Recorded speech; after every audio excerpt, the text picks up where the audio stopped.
কেউ আপনার কাছে কোনো ডকুমেন্ট চাইলে আপনি কি করেন? মোবাইল দিয়ে একটি ছবি তুলে সেটি হোয়াটসঅ্যাপে সেন্ড করেন। এখন কথা হলো, আপনি যেটা সেন্ড করেছেন মোবাইল দিয়ে ছবি তুলে তাতে ছায়া পড়ে যায় বা ক্লিয়ার থাকে না, ক্লিয়ার চেনা যায় না, অথবা মোবাইলের ক্যামেরা দিয়ে ছবি তোলার কারণে ছবিটা ঝাপসা হয়ে যায়, অর্থাৎ রেজুলেশন 100% থাকে না। কিন্তু সেই কাজটি যদি আপনি হোয়াটসঅ্যাপের স্ক্যানার দিয়ে ডকুমেন্ট স্ক্যান করেন তাহলে আপনার পাঠানো ছবিটি একদম ঝকঝকে পরিষ্কার হবে এবং সরাসরি ডকুমেন্টটি পিডিএফ আকারে সেন্ড হয়ে যাবে।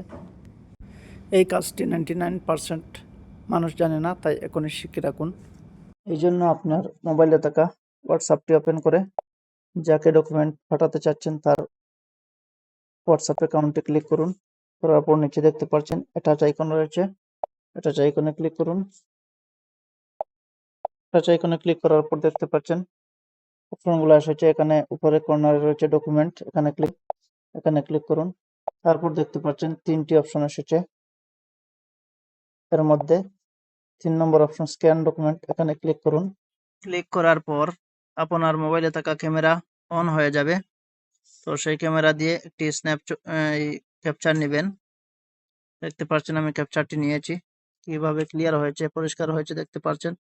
যদি আপনার ক্রপ করার প্রয়োজন হয়, সাইড কাটাকাটির প্রয়োজন হয়, তাহলে দেখতে পাচ্ছেন ডান পাশে রয়েছে, এখান থেকে কাটতে পারবেন।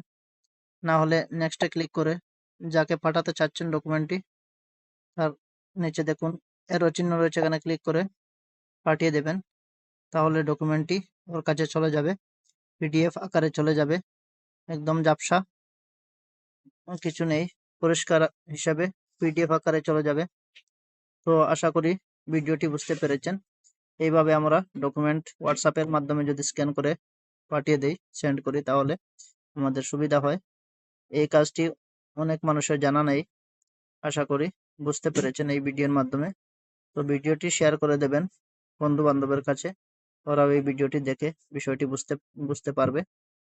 ধন্যবাদ সবাইকে। এবং সর্বশেষে আবারও বলছি, আমার পেজটি ফলো করে রাখবেন। এরকম ইনফরমেটিভ গুরুত্বপূর্ণ ভিডিও পেতে সুবিধা হবে।